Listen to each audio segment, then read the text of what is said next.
offered this from the start of their press conferences as well. There's some big news around Major League Soccer recently. You might have heard. What's your reaction to the all but completed deal for Messi to come to Miami? What this would mean for MLS and just the excitement it kind of sets forth from here on out.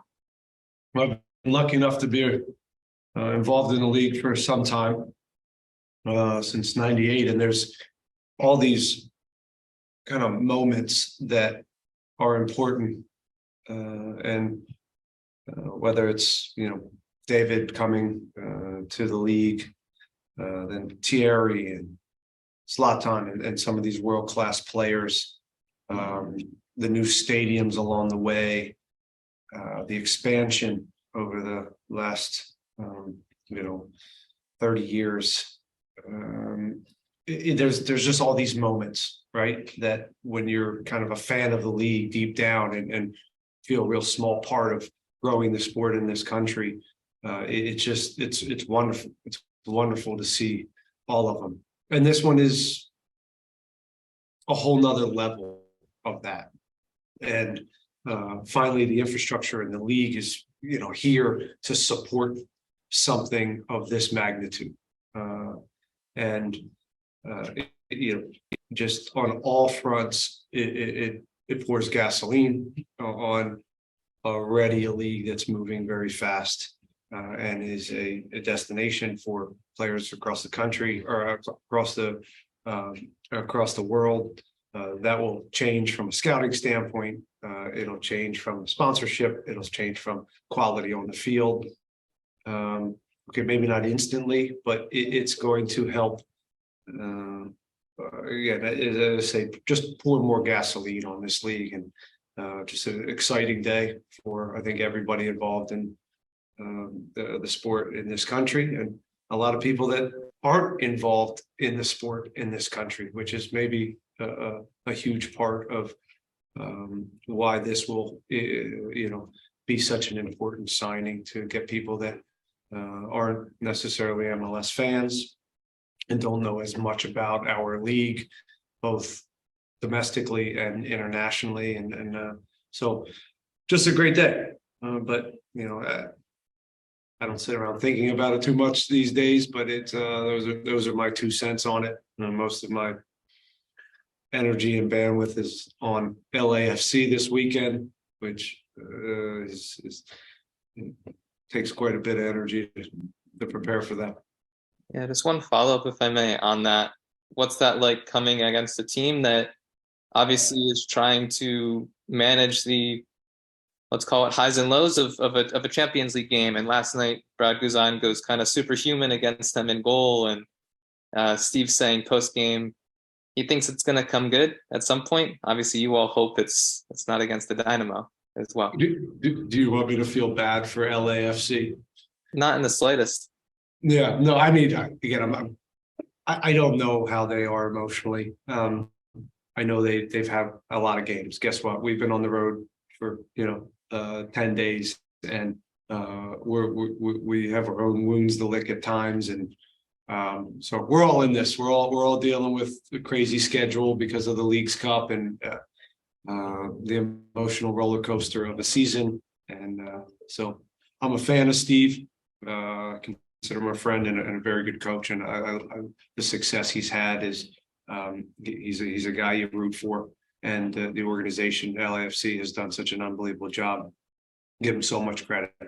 But yeah, I'm concerned with Houston Dynamo and our energy levels, and making sure we bring what we have this weekend to a very good opponent. Up next, we'll go with Aaron. Aaron, go ahead. Hello, Ben. What are your thoughts on being the host in the Open Cup semifinal? And if we were to advance to a final, do you have a preferred opponent since we won't be hosting the final? Do I have a preferred opponent for the finals? Is that what you said? If we were to make it past the semis, and what are your initial thoughts on being a host? The host situation is great, especially midweek game in between two important games. So that part's great. And then as far as the opponent next, no, I don't have the bandwidth to look into that type of future. Salt Lake is, I watched them last night, sharp, organized, be a very tough opponent. Picked up a pretty good forward over the last couple of days that will help them in the scoring department. So they'll be a very tough team, as they were when we played them here. Yeah. Thank you. Mm-hmm. Up next, we'll go with Sam. Go ahead. Hey, hi, Ben. I see. Hey, how you doing? Congratulations in the Open Cup run. Thank that's very great. But now let's go to this LAFC game, because sometimes in soccer, people say that a team is as good as their last result. 4-1 away win, Chicago Fire, LAFC goalies or Atlanta in the outstanding game. Now, what is the feeling like in your camp? And do you think this is the right time, the right form that your team want to face LAFC? Yeah, sure. I mean, I think we're looking forward to the match. I mean, I'll say that. I think the players, it's the right opponent for us right now, just again, because of we've had a lot of games. We've been on the road. We're coming home, and the mentality, sometimes heightens a little bit for players and staff when you're playing the champs. And I hope that's the case. I hope we bring our best. We understand, again, the difficulties that they bring to the game with their athleticism, individual game changers and talent, a group that's used to winning. And so it's a very tough task ahead of us, but one we feel like that it's doable, and one that we're at home. It's going to be hot, and hopefully, some of those elements start, push us or help us and to have a good performance, because make no mistake, it will have to be a very good performance from our group to beat this team. But again, one we've shown we're capable of putting on at home over the past couple months. Thank you. I wish you all the best on Saturday. Thanks. Dustin, go ahead. Hey, Ben. Dustin. Hey, just LAFC, obviously you guys have them twice in a row. Does that bring kind of a way you approach the game, or just kind of talk about what that's like? It does probably on the back end of the first one, right? But as far as prepping for them, no, it's not like you're, thinking of this, especially that the games are a little or stretched out enough. Well, if they were back to back, maybe you would think about back to back in 2 days in between type scenario. Maybe you would think about something, but really, we've had enough time to rest from the Open Cup game to get guys ready to roll again. Maybe change one or two for energy, but we're still evaluating what we have.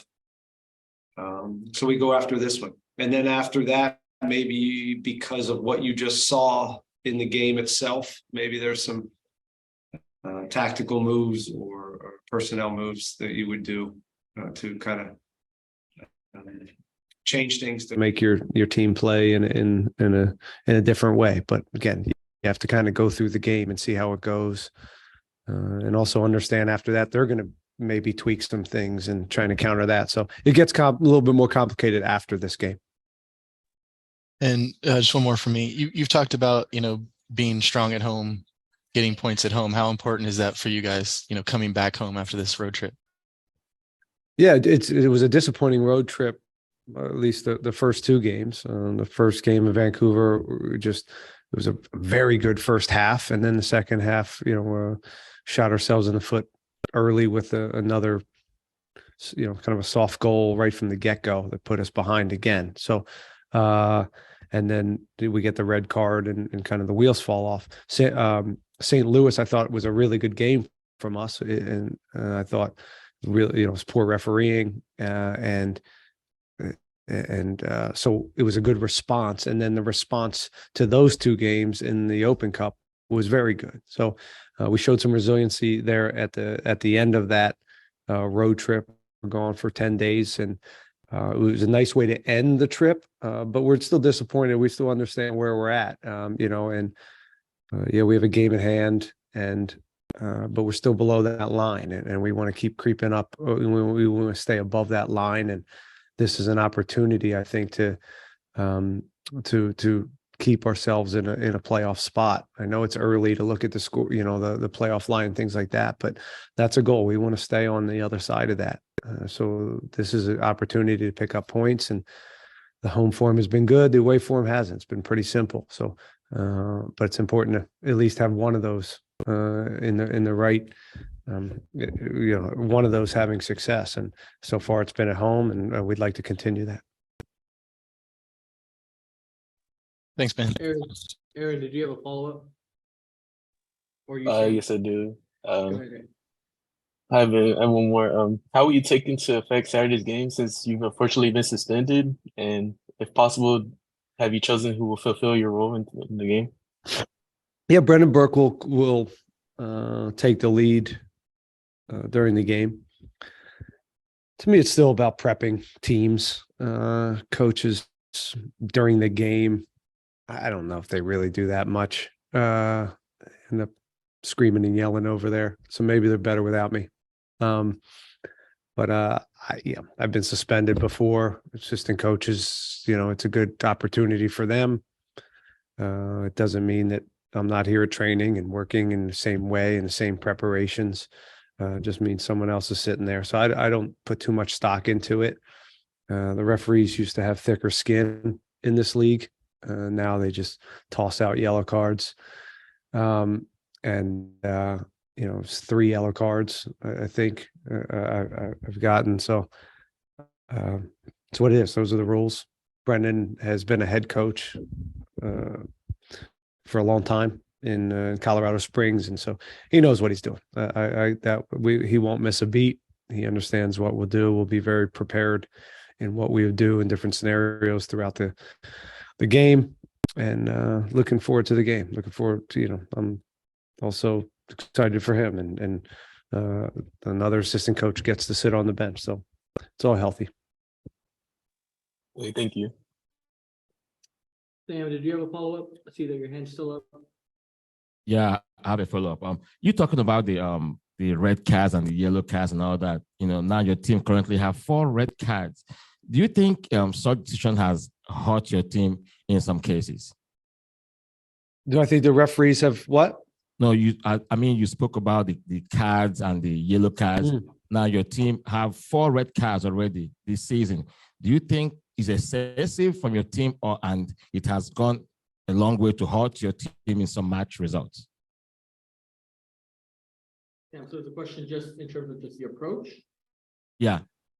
So Sam, are you asking?